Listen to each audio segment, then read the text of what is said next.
Captiva 5 birinchi sotuvini boshlab O'zbekistonga yetkazgan edik. Endi bo'lsa Captiva 2026-yilda ishlab chiqarilgan Captiva 6 sotuvga yetib keldi. Hamma ranglarda mavjud.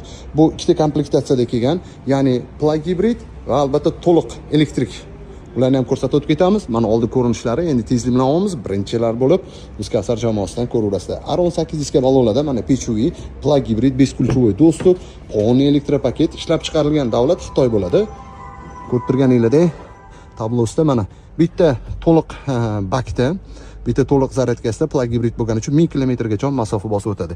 Kerakli bo'lgan hamma narsa media monitorda joylashgan. Sidenlarimizda abdufabograflargacha bor, tepa tomlari panorama oyna, 5 o'rindiqli crossover bo'ladi. Juda ham keng.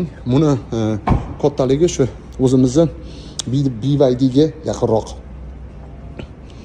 Primer komplektatsiyasi, mana o'ng tarafda zaryadga joy tashab ketilgan, chap tarafga bak.